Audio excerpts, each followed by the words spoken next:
Hello there, my name's Dale Kerwin.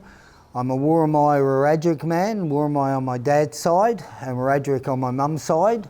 My grandfather Charlie Leon was chair of the Aboriginal Advancement League in 1958 and he was there for 10 years as chair, and his maiden speech is still relevant today in the sense of Aboriginal socio-cultural rights and rights to the Mother Earth, our environments. And it's still today, and here we are 50, 60 years later, still going down that path and still talking the same talk.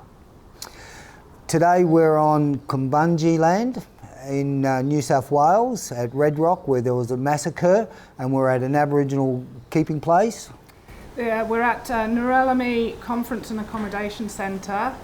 Very privileged to be at Listening to Country. Iris Curtis has organised another brilliant 4-day event where us Rainbow people and the First Nations people can get together and yarn and speak respectfully to each other and learn cultures. Kumbunji elders have given me permission to speak on country, and it's important that we get that permission because I'm from a different country, and in our law that is what we're required to do, is get permission to speak on other people's country, and the Kumbunji elders have given me that permission, and I thank them very much for it, because it's a bit like we have this belief the light shines in a circle and that goes around the circle and it enlightens everybody. Thank you. In the Western construct, it's stated that property at a site consists of a bundle of entitlements to occupy a natural resource, often separated for administrative convenience into land, water, vegetation and various other elements. Every entitlement in the bundle is a social construct, a complex mixture of rights and obligations, with the obligations being inherent in the property itself. Can you explain to us sort of exactly what that means and what it means for you? Yes, well, when we unpack that, so each state has its own laws for property, and so you have property that you buy, like shirts and furniture and things like that, and material property, but property as in country. And what they've done is you have the Water Commission, you have the Department of Environment, you have Department of Mining and so on, and Department of Conservation and so on. And as well then at local government areas, they have their laws that govern what happens on land. But from an Aboriginal perspective, that country incorporates all that. We have a responsibility to look after all that. It's not broken up into separate components and separate constructs. And in those constructs, you have different, and from non-Indigenous perspective, in a bureaucratic way, you have your legislations that dictate and determine what happens.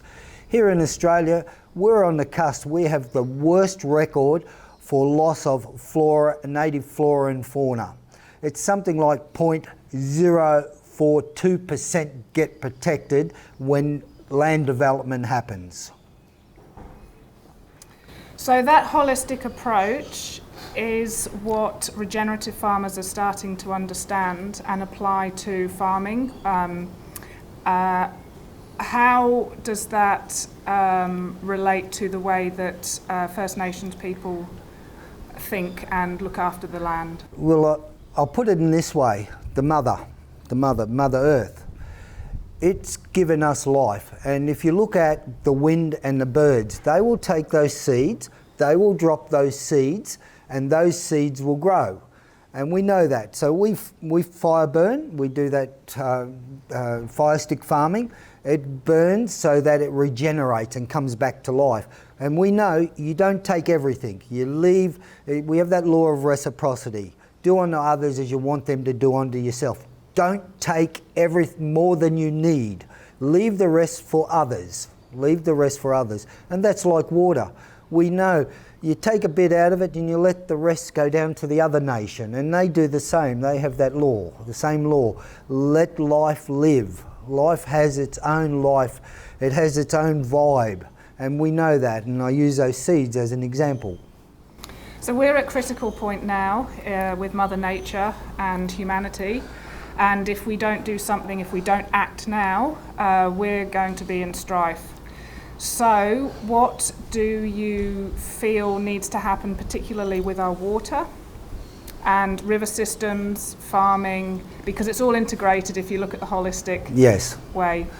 Well, and I'll use the red gums as an example. The river red gums, they live 1,000 years, and we know that. They're old knowledge, they hold old knowledge. We know that you can take a piece of bark off to make a canoe or to make whatever, and we know at the right time to take it off, but you don't absolutely ring bark the tree to kill it. That tree will live 1,000 years, and those messages put on those trees are there for our song lines, our law, and our way of living. And those trees, they're near extinction now. They're the ones, they take the water up, the leaves feed the birds, the insects, and the birds then drop those and they recreate life. They're gone, they're going. They're on the verge of extinction now. And so we're at that crux. We've got in non-Indigenous as well, we have the 4th worst suicide rate in the world. This environment, what's happening is making people sick. Our little jarjums are dying, and that's affecting us.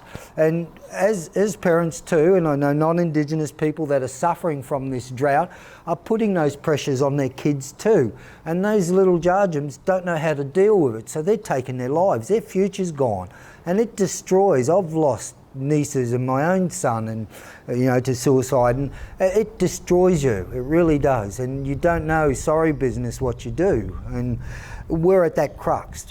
Government needs to stand up and listen to people, not the multi-corporate companies that own the water and dig it. We have in this country the royal prerogative, and that come with the British, and that's about gold and silver, but we in our constitution has rolled it out to mining. Mining companies can put a lease over your land and come in and dig it up and exploit it. It's killing our land, it's killing our people, it's killing the mother. This notion of not having control over your land is non-ethical at anybody's standard. It affects everybody, particularly our farmers, when these companies march on and flash some piece of paper underneath their nose, and is putting extra pressure on our farmers too. Yes. How are you wanting to change this? What ideas have you got? Well, it's nice that you said that, because I read the Woman's Weekly mag on the fish deaths and the dying of the Murray-Darling River. And they interviewed non-Indigenous women. There was 4 women interviewed. There was 3 of them non-Indigenous and an Aboriginal woman. Now, the 3 non-Indigenous women said, we need to work with Aboriginal people to ensure that these flows and the health of the river works. The non-Indigenous one said, we're tired of government talking to us as stakeholders. We're sovereign people. They need to talk to us from government to government. They need to include us as sovereign people, not as just stakeholders and say, oh, where could be or where maybe we will do this. It needs affirmative action now. And what's your idea? Well, there's a whole worldwide movement, and if we look at Bolivia, in Bolivia, their constitution has the rights of nature, the rights of Mother Earth. Over in Western Australia, they're on the Mundaru River, what they call Fitzroy River.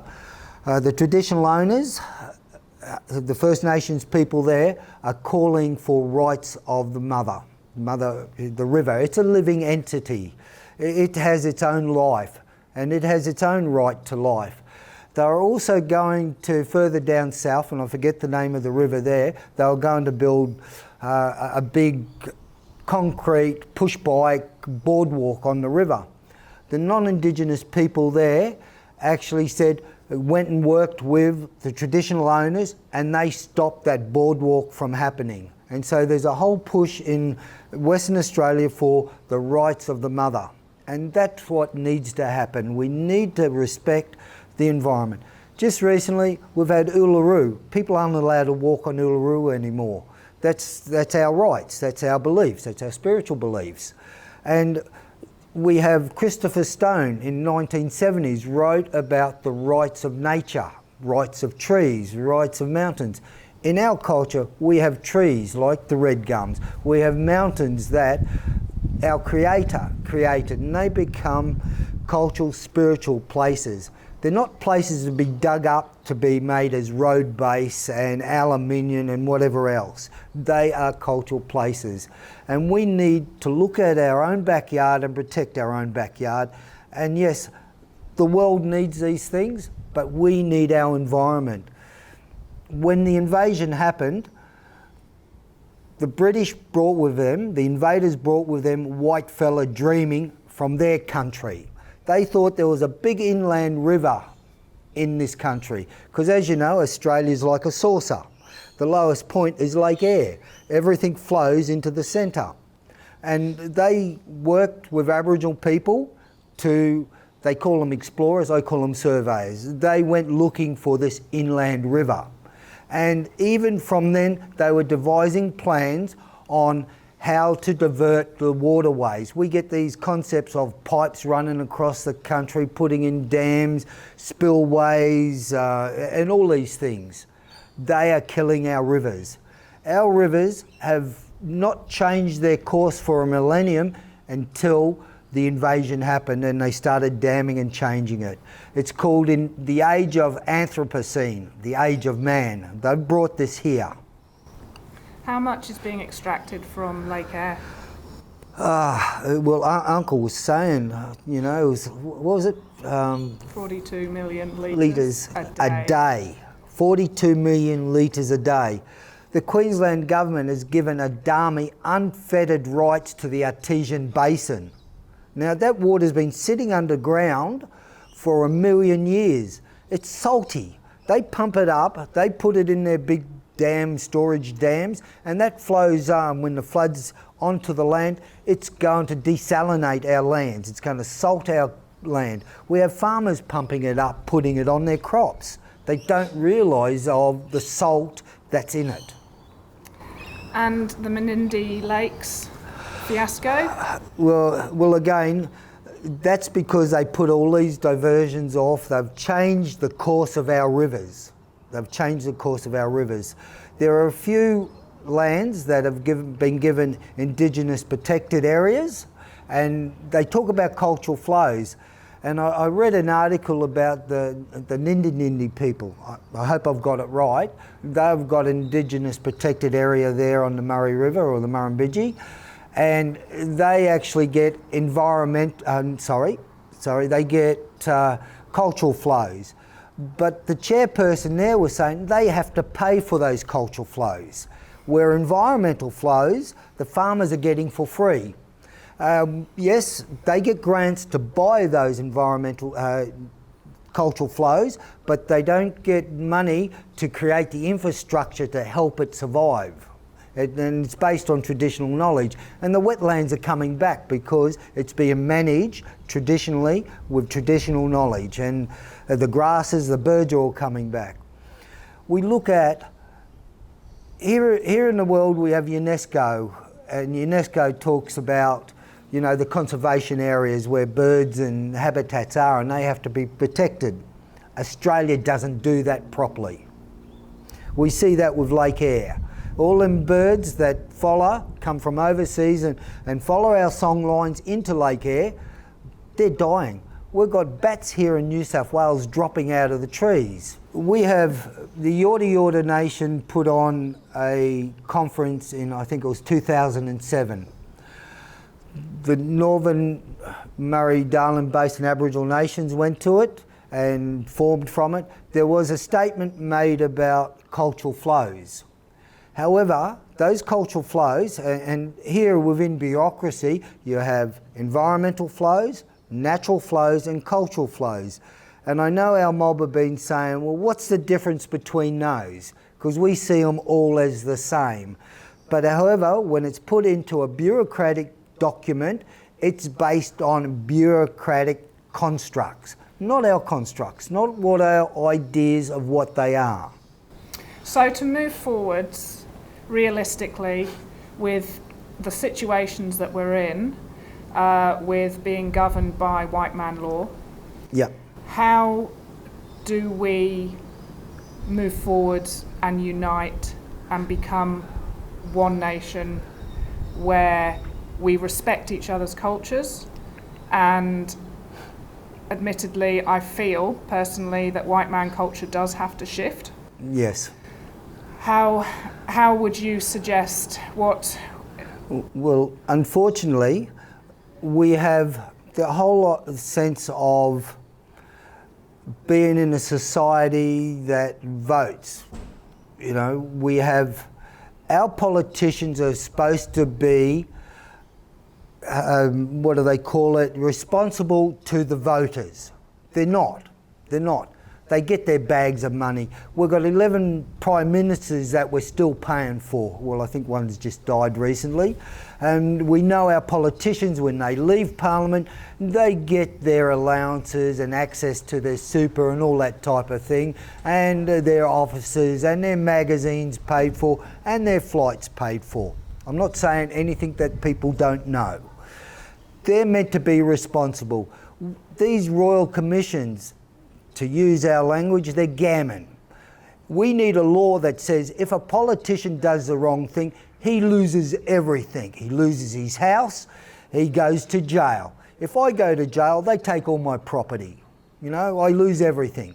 Yep, and if a politician gets bags of money put on their table, they get these bags of money from overseas people, they should go to jail and lose everything. That's how it has to be fixed. It has to be the people that make the decisions. Our politicians are representative of our people, but they're not. They're not. Once you become a politician, you actually pull on the same shirt as your party. Mr. Bonner, he crossed the floor to vote in land rights. And what did they do to him? Disendorse him. And it needs to follow Aboriginal jurisprudence. It needs to include us in all the decision making, as from one sovereign nation, Australia, to us, our sovereign nations. They need to include us. They need to work it from ground up.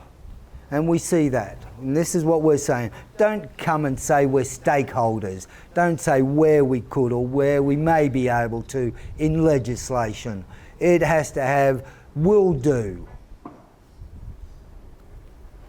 That's what we're finding in the regenerative side with the farmers, is that change is coming from grassroots, where there's no time left to wait for government to take control or action or to help out.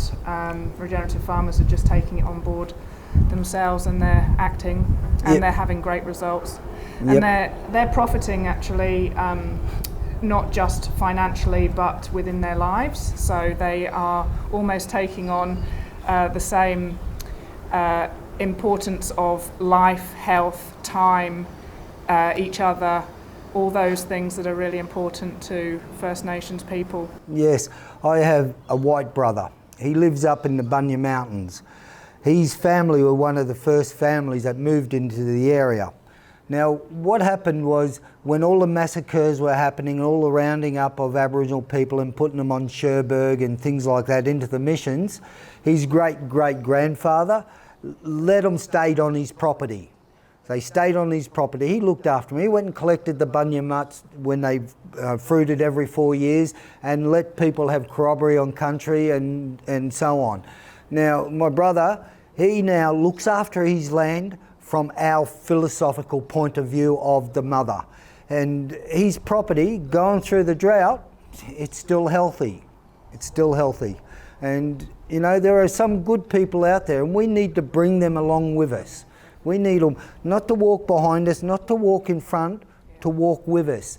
And this is how we're going to change this country, is with all people recognising that We have humanity and we have the mother, and this is a different country. We can't have the European or the American practices for land management in this country. We have native flora and fauna. That we have cotton, we have rice, we have the 10th most nutritional food grain crop in the world, kuli, and they call it Mitchell grass. It needs very little water, and blueberries. We have our own native blueberries, and yet around here they're taking the water out of the land to grow these blueberries, and the local mobs are upset about it. They're saying, don't buy blueberries. And it's that. And that's the non-Indigenous people saying that. Don't buy blueberries because of what they're doing to the water. The amount of water they're pumping out. It's just wrong. It's just wrong. And so there is a change coming.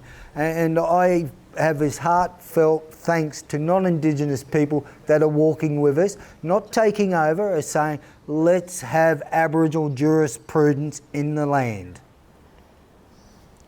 Thank you. Thank you. And I hope spread the message. Join us, sit around the yarning circles, do the petitions up, force the local government. Once you make local government change, that goes up the structure. You know, come together as communities, care for each other and care for the mother like we do. Thank you. Thank you, Dal.